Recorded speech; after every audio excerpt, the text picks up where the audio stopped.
오늘은 영화 속 주인공처럼이라는 제목으로 함께 하나님의 말씀을 나누도록 하겠습니다. 따라하시겠습니다. 영화 속 주인공처럼. 영화 속 주인공처럼. 에베소서 7번째 시간입니다. 오늘 아까 전에 여러분들 찬양했죠. 무덤에 머물러. 예수님이 십자가에서 죽으실 때 다 그냥 끝난 줄 알았어요. 그렇죠? 패션 오브 크라이스트 영화 보셨죠? 우리 웹하드에 올라와 있는. 마음에 십자가가 와닿지 않을 때 제가 한 번씩 꺼내서 봐요.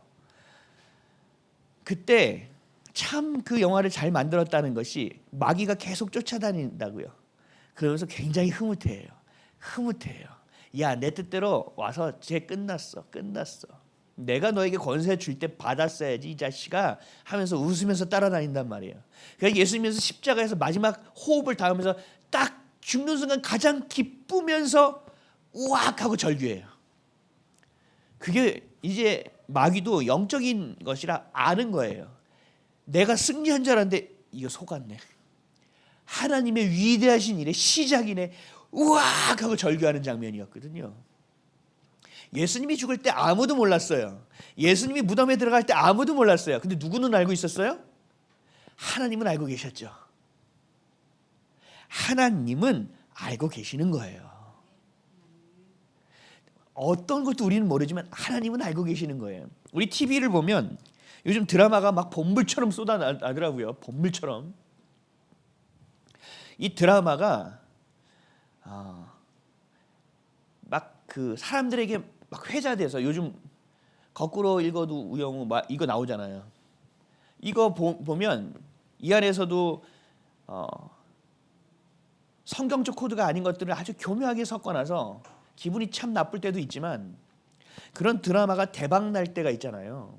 옛날에 여기 세대는 다 모를 수도 있는데 사랑이 뭐길래라는 드라마가 있었는데 그때는 밖에 나가면 차가 안 다닐 정도였어요. 시청률이 40%가 넘었으니까 말이 안 되는 수치거든요. 근데 그럴 때 어떻게 하냐, 드라마를 연장 방영합니다. 아세요? 해피엔딩을 좀 더 해피엔딩을 만들려고 사건을 몇 개를 더 넣어서 회를 늘리는 거예요. 2회 분량, 4회 분량. 그럴 때 제일 힘든 사람이 누군지 아세요? 작가예요, 작가. 작가는 머리를 짜서 무리하지 않도록 어떻게든 뽑아내서 사건을 만들고 인물을 좀 넣고 정교하다 보니까 이게 내용이 벗어날 때도 있는 거예요. 그러니까 사람들이 바로 얘기하죠. 너무 갔어. 야, 연장 방영하니까 망했어. 막 이런 얘기를 하면서 작가는 미치겠죠. 그리고 잠을 쪼개면서 막 쪽대본을 씁니다. 이 다음이 어떻게 될지 다 궁금한 거예요. 연기자들도 궁금하고 연출자도 궁금해요. 다음 쪽대본이 어떻게 나올지. 근데 이 쪽대본은 누가 알아요? 쓰고 있는 작가는 알고 있어요. 우리는 다음 회가 어떻게 될지 너무 궁금한데 작가는 이미 알고 있어요. 우린 다음 회가 궁금하지만 작가는 하나도 그거에 대한 궁금한 것이 없어요. 그 다음을 어떻게 써야 될지가 고민인 거죠. 오늘 본문에 나오는 이 비밀이라는 단어는 이와 같아요. 영화나 드라마가 시작될 때 범인이 누구인지, 어떤 복선이 나왔으면 그 복선은 무엇을 위한 복선인지, 등장인물은 왜 이 사람을 선택했는지, 왜 이 사람은 이런 환경 가운데서 섰는지, 왜 이 등장인물은 이런 성격을 가졌는지 하나하나 베일이 벗겨지는 것과 같은 것, 이것이 오늘 본문에서 말하는 비밀이라는 겁니다. 오늘 본문 9절 한번 다시 읽어볼까요? 시작. 그 뜻의 비밀을 우리에게 알리신 것이요 그의 기뻐하심을 따라 그리스도 안에서 때가 찬 경륜을 위하여 예정하신 것이니. 아멘. 우리는 오늘 무슨 일이 일어날지 몰라요. 내일 어떤 일이 일어날지는 더 몰라요. 그 어떤 것도 알 수 없어요. 이것을 성경은 비밀이라고 얘기하는 거예요. 근데 누구는 알고 있어요? 하나님은 알고 있죠. 그러니까 이 비밀을 모르니까 어떻게 되느냐, 이것이 비밀인 줄도 모르는 사람들은 아휴, 내일 뭐 소망 있나? 내일 하던 일이나 하면 되지. 다치지만 않으면 되지. 여러분, 이거는 그냥 일상 매너리즘이라고 생각하죠? 아니요, 이건 낙심이에요. 이건 절망 가운데 사는 거예요. 내일 비밀이 모르니까 어떤 사람들이 이렇게 낙심과 절망으로 그 매일매일을 낙인 찍듯이 살아가요. 또 어떤 사람들은요, 그 비밀을 모르니까, 예수를 몰라도 막 기대하고 사는 거예요. 내일 우리 가게가 오픈하는 날이야. 오늘 어제 매출이 최고를 찍었는데 오늘 내일은 또 매출을 최고를 찍을까? 막 기대하고 막 소망하며 사는 사람들도 있는 거예요. 그러니까 인생이라는 것은 이게 다 그림이 있는 거예요. 근데 이것을 우리가 모르니까 비밀이라고 얘기하는데, 이것을 아는 분은 하나님 한 분이라는 거죠. 하나님이 내일의 우리의 삶의 드라마, 내일의 우리의 삶의 영화를 각본을 쓰시고 연출을 하시고 감독하시는 분이 바로 하나님이라는 거예요. 이 모든 비밀을 알고 풀어내는 분이 바로 하나님 아버지라는 거예요. 이 창세기 1장을 보면 천지 창조하신 내용이 있죠. 여기서 반복되는 말씀이 딱 두 가지예요. 하나는 주님께서 말씀으로 창조하시니 그대로 되니라. 또 하나는 하나님이 보시기에 좋았더라. 두 개가 계속 반복돼요. 하나님이 말씀하시면 어떻게 된다고요? 그대로 된다고요. 아멘이십니까? 하나님이 각본을 쓰신 대로 그대로 된다고요. 하나님이 예정하시고 하나님께서 계획하시고 하나님이 의도하신 대로 그대로 된다고요. 이게 하나님이 일하심이에요. 이것을 우리는 경륜이라고 얘기하는 거예요. 하나님이 의도하신 바 그대로 아름답고 찬란하게 우리 한 명 한 명의 존재들을 이유 있게 반드시 필요한 존재로 만드셨다라는 거예요. 한 명도, 여러분 안에서 한 명도 우연히 태어난 사람은 한 명도 없고 필요하지 않은 인물도 하나도 없다라는 얘기예요. 영화 감독이 영화를 만들 때, 작가가 극본을 짤 때, 각본을 짤 때 쓸데없는 인물을 집어넣습니까? 절대 넣지 않아요. 필요한 인물을 넣는 거예요. 엑스트라 1, 2, 3을 넣어도요, 둘이 아니라 셋을 넣어야 그림이 괜찮아 라는 작은 생각이라도 있는 거예요. 이유가 있다니까요. 이 TV는 왜 만들어졌을까요? 이유가 있다니까요. 이 강대상은요, 이 넥타이는요, 이 꽃은요, 이 항아리는요, 우리가 만드는 생명이 없는 것들도 다 이유와 필요가 있어서 만들어졌는데, 하물며 생명이 있는 하나님의 성령으로, 생령으로 만들어진 우리가 필요 없는 존재냐는 거예요. 아니지, 그렇지, 아니야. 아니, 그런 차원이 아니라, 근데 여러분들의 하루하루를 그렇게 살아내고 있냐는 거예요. 나의 가치를 알고 사느냐는 거예요. 하나님이 만드신 그 각본과 하나님이 감독자, 연출자 되시는 그 속에서 내가 살아가고 있냐는 거예요.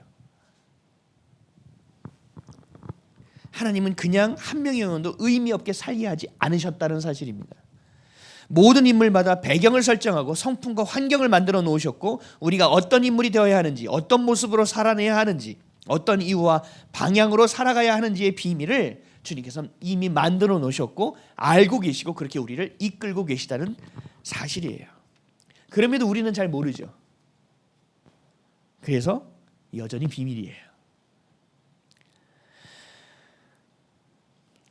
근데 우리는 이제 어느 정도의 비밀을 알고 있어요.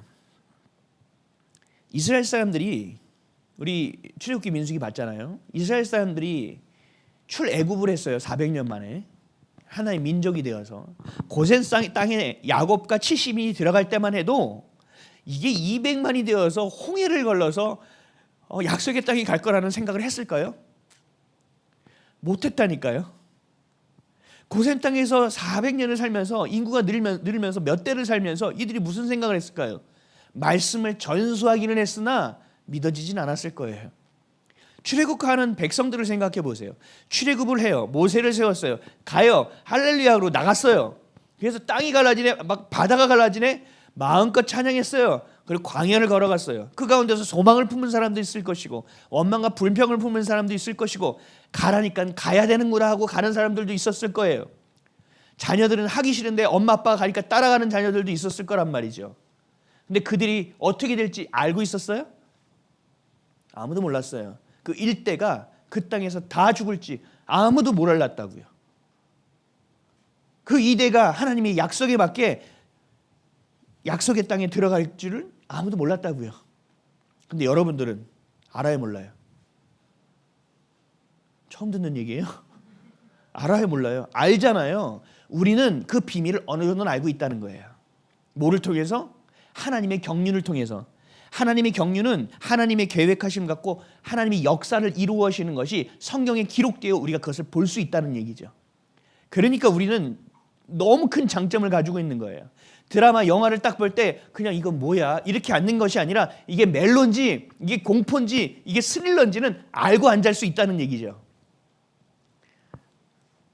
그 장르까지는 알 수 있다는 거죠. 그래서 우리는 어떻게 될지도 알고 있는 거예요. 아, 이거 해피엔딩일 수 있겠는데 이건 분명히 새드엔딩일 거야. 야, 이거는 이불을 향해 놓고 만든 어떤 복선에 뭘 깔아놓고 끝날 건데 이거는 우리가 어느 정도만 봐도 알아요. 왜요? 영화를 많이 봤기 때문에. 그리고 그 감독이 어떤 감독인지를 아니까 이게 어느 정도 우리의 눈에 들어오는 거예요. 성경 말씀을 통해서 하나님이 어떤 분인지를 우리가 알게 되고 하나님이 해오셨던 역사의 여정, 그 경륜을 우리가 배우게 되므로 그 비밀이지만 아직 우리가 모르지만 어떻게 되어야 되고 우리가 어떻게 향해야 될지는 안다는 얘기죠.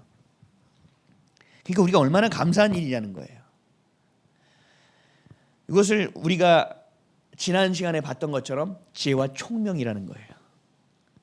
하나님을 아는 지혜, 그리고 하나님의 그 경륜의 역사를, 하나님의 계획하심을 들을 수 있는 총명함, 이것을 우리에게 넘치게 부어주셔서 우리는 그 길을 걸어갈 수 있도록 해주셨다라는 거죠. 순종하면서 하나님과 함께 걸어서 그 비밀을 함께 풀어낼 수 있는 자가 된다라는 거죠. 그 극 속에 하나님이 쓰신 그 극 속에 그 역사 속에 우리가 마치 주인공처럼 주님과 함께 그 비밀을 풀어내는 모습이 된다라는 거죠. 우리 8절 9절 한번 읽어볼까요? 시작. 이는 그가 모든 지혜와 총명을 우리에게 넘치게 하사 그 뜻의 비밀을 우리에게 알리신 것이요 그의 기뻐하심을 따라 그리스도 안에서 때가 찬 경륜을 위하여 예정하신 것이니. 아멘. 다시 한번 정의하면 예정은 하나님이 쓰신 역사, 정해놓으신 하나님의 계획이고 경륜은 그 계획을 이루시는 역사의 과정, 각본을 쓰고 연출해 오신 여정이 바로 경륜이에요. 그 때가 찬 경륜이라는 것은 다시 오실 예수 그리스도, 그래서 새 땅과 새 하늘을 만나게 되는, 우리가 영원히 죽지 않은 영원한 생명을 맞이하는 것, 이것이 바로 그리스도 안에서 때가 찬 경륜이라는 거예요. 다시 오실 예수 그리스도, 우리가 호흡이 멈추고 다시 사는 그 시간, 이것이 바로 때가 찬 경륜이라고 얘기하는 거예요. 우리는 그 여정의 비밀 가운데 살아가고 있습니다. 우리는 그 비밀을 또한 알고 있으나 또 잘 모르고 있습니다. 그래서 우리는 어떤 사건이 일어났어요. 우리의 삶에서 어떤 사고가 일어났어요. 우리 삶에서 어떤 어려움이 생겼어요. 그러면 우리가 해야 할 일은 뭔지가 아주 명확한 거예요. 우리가 이 플롯 안에 있다면 뭐예요? 이 문제를 어떻게 해결해야 되지? 어떻게 해야 되지? 이 어려움을 어떻게 풀어나가야 되지가 아니죠. 연출자를 봐야 되죠. 하나님이 각본 쓰신 분한테 물어봐야 되죠. 그러니까 우리 시선은 어디로 가 있어야 돼요? 사건과 사고와 문제와 어려움이 있어서는 안 되는 거예요. 그거는 중요치 않다라는 얘기가 아니에요. 그건 당연히 이루어지는, 극중 안에서 이루어지는 일이에요. 중요한 건 뭐예요? 그것을 일어나게 한 의도, 하나님의 의도, 그것을 봐야 돼요. 그래야 마치 물과 기름이 갈라져서 정확하게 구분되는 것처럼 하나님의 의도와 내 죄가 분별되기 시작하고, 그럼 내 죄를 회개하고 돌이켜질 수 있는 것이고, 하나님의 의도와 계획을 보면 난도 그 비밀 가운데서 선명하게 겸손하게 또 당차게 주님을 향하여 나아갈 수 있는 길이 생긴다는 거죠. 여기서 놓치는 순간 우리는 이 땅에 사는, 이 땅에서 썩어 없어질 존재로 끝나버리는 거예요. 구원? 아니요. 이것을 밟아야 구원의 여정을 밟아갈 수 있는 거예요. 그 문제를 대하는 내 태도와 내 영적 상태를 볼 수 있게 되는 거예요. 완전한 진리라는 책을 펴는 낸시 피어시라는 사람이 있어요. 이분의 책을 제가 어제 처음 봤는데 사실 이렇게 두꺼워서 볼까 말까 고민하다가 제목이 완전한 진리야. 저는 진리를 너무 사모하는 사람이기 때문에 완전함이 뭔지를 알고 싶어가지고 이거 여름에 읽어야 될 거 몇 개 사가지고 이렇게, 어제는 잠이 안 오니까 막 또 책을 봤어요. 그러다가 제가 불이 붙어가지고 연필을 들고 막 책을 읽기 시작한 거예요. 근데 여기 이런 말이 있어요. 오늘 이 본문하고 너무 명확하게 일치하는 예가 있어요. 이 학자가 이렇게 말합니다. 우리가 품은 생각조차 외부의 관점에서 조망하지 않으면 그 모양새를 알아차리지 못할 때가 많다. 이는 마치 물고기가 물이 무엇인지 말할 수 없는 것과 마찬가지인데 물은 물고기가 지금까지 알고 있었던 전부이기 때문이다. 다시 한번 읽어볼게요. 좀 어렵죠? 우리가 품은 생각조차 외부의 관점에서 조망하지 않으면 그 모양새를 알아차리지 못할 때가 많다. 이는 마치 물고기가 물이 무엇인지 말할 수 없는 것과 마찬가지인데 물은 물고기가 지금까지 알고 있었던 전부이기 때문이다. 여러분, 하나님의 의도하심과 하나님의 계획하심과 연출자에게 내가 시선이 맞춰져 있지 않고 이 땅의 것을 가지고 살면 마치 물고기가 물속에서 살아서 이것이 다 당연한 것인데 물은 뭐야? 물이 뭐야? 라고 말하는 것처럼 내 상태에 대해서 내가 살아가는 태도에 대해서 내가 하나도 알 수 없다라는 얘기예요. 그래서 이분은 뭐라고 얘기하냐면요. 그래서 이렇게 얘기해요. 역사적 관점을 취하는 것은 공중에 높이 올라가서 사진을 찍는 것과 같다. 시간의 범위를 통해 내려오다 보면 여러 흐름이 서서히 펼쳐지는 것을 간파할 수 있고 우리 시대를 들여다보는 통찰력도 생기게 되는 것이다. 아멘을 보냈어요. 이게 뭐예요?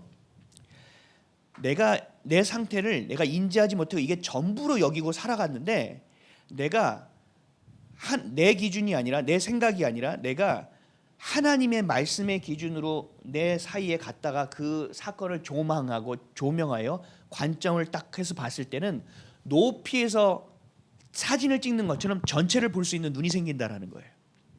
그래서 하나님의 경륜, 내가 어떻게 살아왔고 어떻게 살아가야 될지도 하나하나 양파 껍질 꺾이듯이 알게 돼요. 내가 내일을 어떻게 비밀이지만 어떻게 살아가야 될지에 통찰이 생기게 된다는 거예요. 이건 예수의 것이니까 선택해야 돼. 이건 내 의지니까 버려야 돼. 이것은 아무리 다 팩트야. 10명에게 물어봐도 예스라고 해야 되는데 성경을 보니 하나님은 노라고 말씀하시네. 난 노를 선택할 거야 하는 통찰이 생길 수 있게 된다는 얘기예요.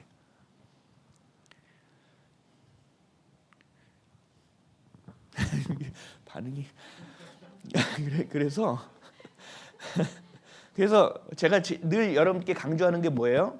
성경을 계속 읽으라는 것이고 성경이 여러분들의 생각과 여러분들의 마음의 판단의 기준점이 되지 않으면 안 된다는 얘기예요.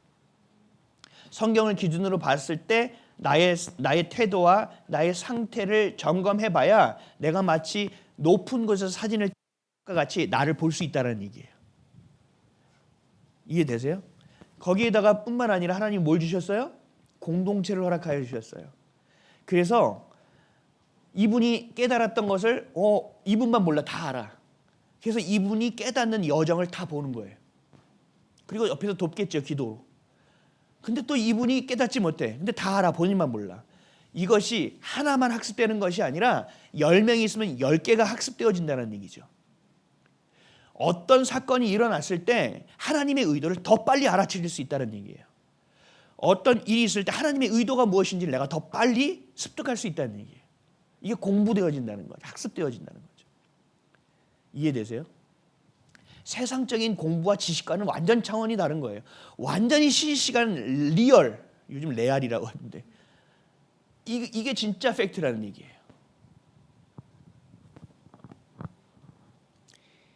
그래야 나의 우매함을 볼 수 있고 나의 미련함을 볼 수 있고 내가 어떤 불안과 어떤 두려움에 사로잡혀 있는지를 알 수 있고 내 교만과 내 고집도 볼 수 있을 뿐만 아니라 삶을 살아가는 통찰력이 생기고 하나님의 경륜에 마침내 드디어 참여할 수 있는 자가 된다라는 얘기예요. 아멘이십니까? 여러분 이게 얼마나 놀라운 얘기인지 몰라요. 이사야서를 보면 하나님의 계획하심과 경륜을 아주 선명하게 볼 수 있어요. 모든 성경이 다 들어있는데 이사야서는 더 명확하게 볼 수 있어요. 왜요? 예수 그리스도를 중심으로 볼 때 이스라엘 백성이 하나님을 따르지 않았어요. 온전히 따르지 않았어요. 그래서 하나님은 이사야를 세웠어요. 그래서 잘 살고 있는 사람들한테 가서 얘기하는 거죠. 너희들 이제 다 죽었어. 너희들 다 멸망해. 너희들 이제 바벨론 포로가 될 거야. 이제 다 끝이야. 큰일 났어. 회개해야 돼. 이러니까 사람들이 어떻게 돼요? 웃기겠어요. 뭐야 저거. 이렇게 본다는 얘기죠. 근데 하나님이 이사야를 통해서 왜 그렇게 되는지, 너희들이 어떤 죄 때문에 그렇게 되는지 이사야를 통해서 하나님께 세세하게 백성에게 다 선포하시는 내용이 이사야서에 기록되어 있어요. 그리고 하나님은 그럼에도 불구하고 자신의 백성을 버리지 않을 것이고, 때가 되면 반드시 너희들을 내가 구원할 것이고 다시 세울 거고 다시 회복시킬 거야까지도 이사야서에 아주 세밀하게 기록되어 있어요. 그와 더불어 모든 인류를 위해, 이스라엘 백성만이 아니라 모든 인류를 위해 구원자를 보낼 것이다. 예수님이 이 땅에 오셔서 우리의 죄를 해결해 주실 것이라는 선명한 아주 구체적인 복선까지도 기록해 놓으셨다는 얘기죠. 이건 이사야뿐만 아니라 성경의 예언서가 하는 역할이에요. 이사야 53장 3절에서 6절을 7절까지 제가 읽어볼게요. 하나님 어떤 복선을 이사야를 통해서 이 시대에 깔아놓으셨는지. 그는 멸시를 받아 사람들에게 버림받았으며 간고를 많이 겪었으며 질고를 하는 자라. 마치 사람들이 그에게서 얼굴을 가린 것 같이 멸시를 당하였고 우리도 그를 귀히 여기지 아니하였도다. 그는 실로 우리의 질고를 지고 우리의 슬픔을 당하였거늘 우리는 생각하기를 그는 징벌을 받아야 하나님께 맞으며 고난을 당한다 하였노라. 그가 찔림은 우리의 허물 때문이요 그가 상함은 우리의 죄악 때문이라. 그가 징계를 받음으로 우리는 평화를 누리고 그가 채찍에 맞았으므로 우리는 나음을 받았도다. 우리는 다 양 같아서 그릇 행하여 각기 제 길로 갔거늘 여호와께서는 우리 모두의 죄악을 그에게 담당시키셨도다. 그가 곤욕을 당하여 괴로울 때에도 그의 입을 열지 아니하였으며 마치 도수장으로 끌려가는 어린 양과 털 깎는 자 앞에서 잠잠한 양같이 그의 입을 열지 아니하였도다. 아멘. 죄로 죽을 수밖에 없는 우리를 위해서 하나뿐인 하나님의 아들 예수 그리스도가 이 땅에 인간으로 오실 것이다. 그리고 십자가에서 죽을 것이다. 그리고 부활할 것이다. 그리고 하늘나라에 오를 것이다. 그리고 다시 이 땅에 오셔서 심판하고 우리를 온전히 구원하실 것이다라는 이 구속사의 이야기를 구성하시고 연출하신 하나님의 거대한 계획과 이 복선과 경륜이 성경에 기록되어 있는 거예요. 그것을 깨닫는 자들은 이렇게 고백합니다. 이사야 64장 8절 여호와여 이제 주는 우리 아버지시니이다. 우리는 진흙이요 주는 토기장이시니 우리는 다 주의 손으로 지으신 것이니이다. 아멘. 주님 쟤는 왜 이렇게 예쁜 역할을 맡았어요? 주님 저는 왜 이렇게 비중이 적은 역할을 주셨어요? 주인공이라며 뭐 바뀌었어요? 그러면 귀띔이라도 해주지. 이렇게 하지 않는다라는 거예요. 하나님의 의도를 알고 연출자인 주님을 인정하는 자가 될 때는 이렇게 고백하게 된다는 거예요. 주님 뭐라도 좋습니다. 주님의 필요에 따라 살겠습니다. 주님이 주전자로 빚었으면 그렇게 살겠습니다. 질그릇이라면 금그릇이 아니라 질그릇이라면 그것도 감사하며 주님이 주신 역할을 맡겠습니다. 문명의 세월을 살아온 수많은 연예인들이 하는 동일한 이야기가 있어요. 작은 역할 하나하나 한 줄로 된 대사를 그렇게 연구했다라는 거예요.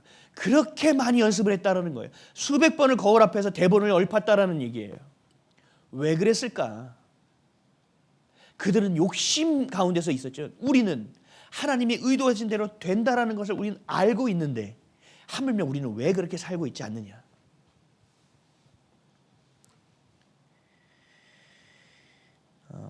이거는 이스라엘 백성에게만 해당되는 내용이 아니에요. 우리 사랑하는 성도 여러분, 아이비처치 성도 여러분, 가족 여러분, 여러분은 하나님이 만드신 거대한 아주 웅장한 스펙터클한 거대한 드라마에 초대되었습니다. 믿으십니까? 때로는 마치 웅장한 오페라 같은 무대에 여러분들이 초청된 거예요. 그리고 때로는 리드미컬하고 힘이 넘치는 뮤지컬 무대의 주인공으로 여러분을 세우십니다. 또 때로는 인생의 희노애락을 그리는 연기자의 숨소리까지 느낄 수 있는 연극 무대에 초청되어 여러분 그 무대에 서게 됩니다. 또 수많은 복선 가운데 설정되어 있는 영화 속 인물로 등장하며 살아가고 있습니다. 단 한 명도 빠짐없이 필요한 존재로 살아가고 있다는 사실이에요. 연출자 되시는 하나님은요, 우리 감독들 이렇게 보면 아무리 탑 배우라 하더라도 아무리 엑스트라라 하도 대충 보지 않아요. 우리가 볼 때 괜찮은데 컷 다시 왜 그러세요? 연출자의 의도에 맞지 않는 거예요. 그래서 엑스트라의 눈빛 하나 손 하나의 연기까지 연출자는 아주 세심하게 다 쳐다봅니다. 하나님이 그렇게 하십니다.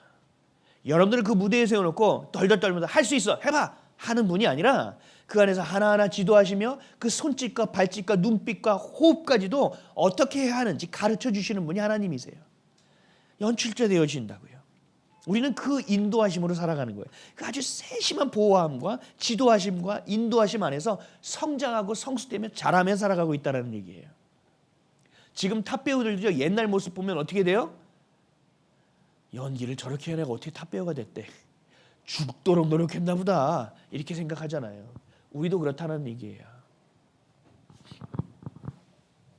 우리의 할아버지 세대는 1점 강점기 시대가 무대였어요. 또 한국전쟁이 무대였어요.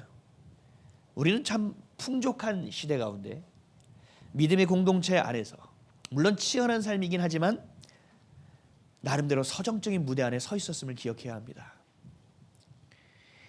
하나님의 위대한 계획에 초대받은 것이 바로 여러분입니다. 여러분은 어떤 각본 가운데 어떤 등장인물로 살아가고 계십니까? 여러분은 조연이라는 열등감을 갖고 살아가고 있지는 않으십니까? 주연이라고 거들먹거리는 인생을 살거나 아니면 남들의 시선을 의식해서 자기가 아닌 모습으로 진짜의 삶을 연기처럼 살아가고 있지는 않습니까? 아니면 엑스트라처럼 지나가는 인생으로 생각해서 스스로를 위축시켜서 하나님의 자녀로서의 정체성을 버리고 살아가고 있지는 않습니까? 그렇지 않다라는 게 하나님의 결론이에요. 절대로. 여러분의 생각은 만약에 그렇게 하고 있다면 완전히 절대적으로 매우 틀립니다. 하나님은 그렇게 생각하고 있지 않기 때문에. 너는 그렇게 단역으로 끝날 인물이 아니야. 내가 너의 등장을 위해서 지금 이 복선을 깔고 있는데 너가 못 보는 것뿐이야. 내가 너를 위해서 지금 이 그림을 어떻게 그려가고 있고 이것을 위해서 얼마나 많은 스텝이 움직이고 있다는 사실을 네가 몰라서 그래. 어디 가서 길거리에서 인터뷰하거나 영화 찍는 거 보신 적 있으세요? 한 컷을 찍는데요. 잠깐 얘기하고 지나가는데요. 수십 명이 서서 조명부터 카메라부터 얼마나 많은 사람이 동원되는지 몰라요. 여러분들의 인생을 위해서 하나님은 수많은 것들을 동원시켜서 여러분들이 삶을 살아가게 하시는 거예요. 근데 이게 안 보이고 나는 조용 같고 아무것도 아닌 것 같으니까 완전히 다 망치고 있는 거예요.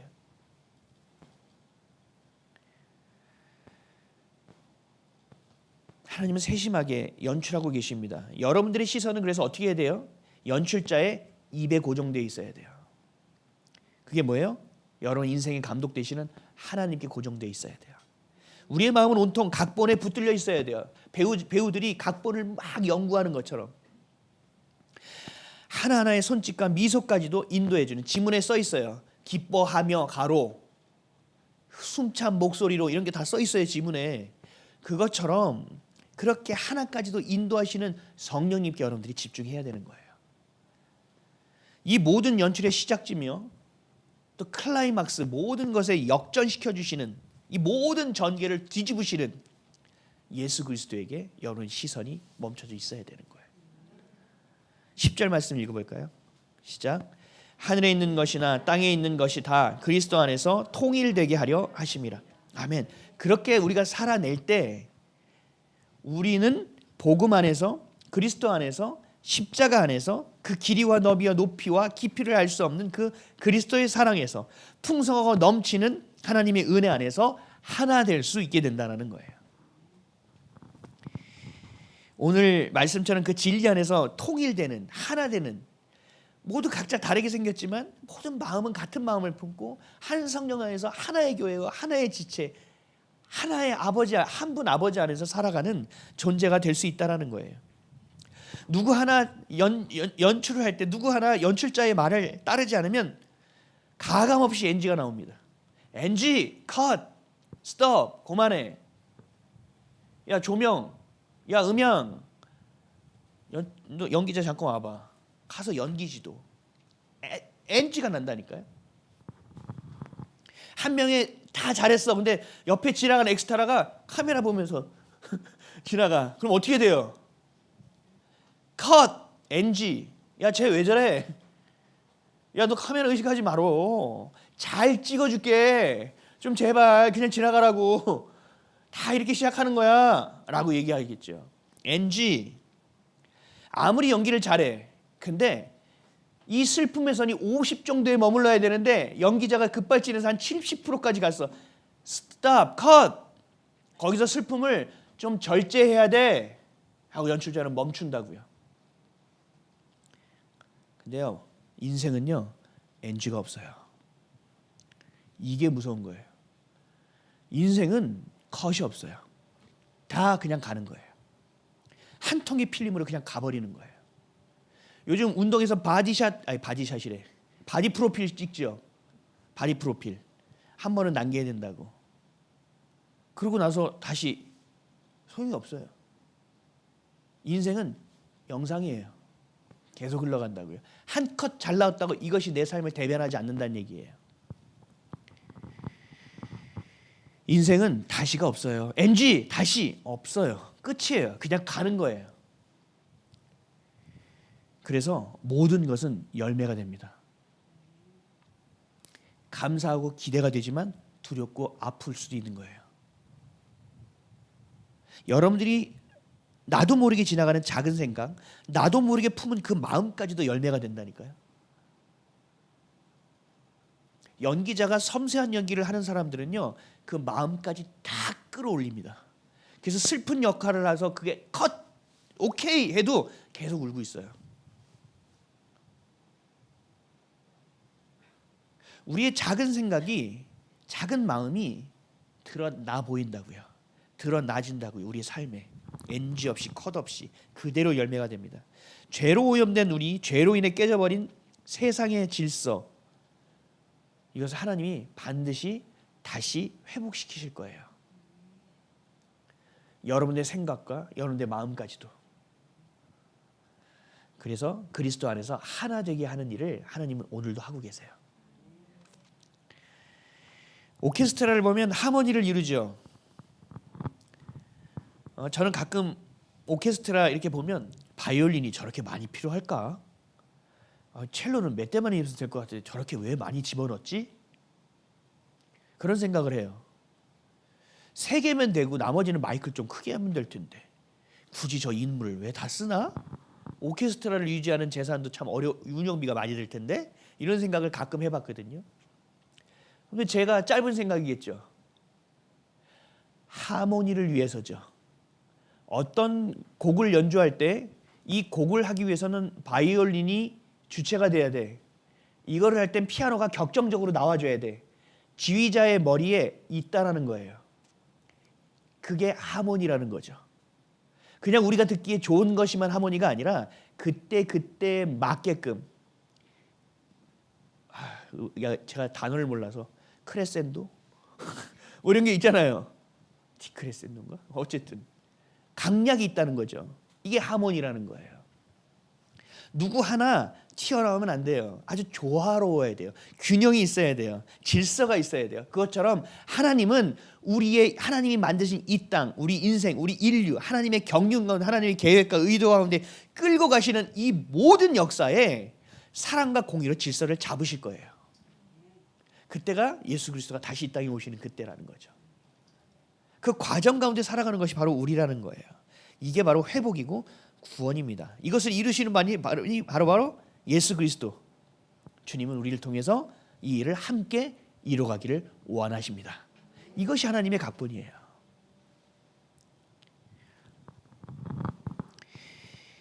우리 한국 교회를 바라보면 수도 없이 많은 교파로 찢어져 있습니다. 장로교가 200개, 300개가 넘습니다.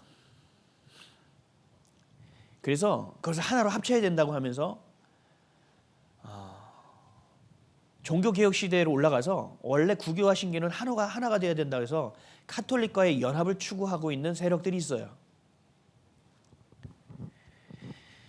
우리가 이 에베소서 말씀에 이것만 인지하고 우리가 안다고 하더라도 그 짓을 할 수가 없어요. 예수 그리스도의 이름 안에서 하나 된다는 것, 그 그리스도 안에서 통일된다는 것을 깊이 인식할 수 있어야 돼요. 뭐라고 얘기했어요? 함께함이 아니죠. 예수 그리스도 안에서라고 얘기했어요.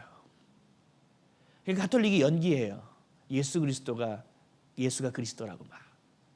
아니요. 그들의 생각은 그렇지 않아요. 그들의 열매는 그렇게 나타나 있지 않아요. 미혹이에요. 그러니까 이거를 우리가 자꾸 섞는 거죠. 이것도 우리가 이 통일됨, 그리스도 안에서 하나됨, 그 안에서 하나님의 경륜, 하나님의 역사하심, 의도하심을 온전히 알지 못하기 때문에 미혹되는 결과라는 얘기예요. 여러분들의 삶에 있어서 하나하나도 마찬가지라는 얘기예요. 그래서 여러분들의 시선은 어디 있어야 된다고요? 다시 한번 연출해 되시는 하나님. 여러분들의 마음은 어디에 붙들려야 된다고요? 각본.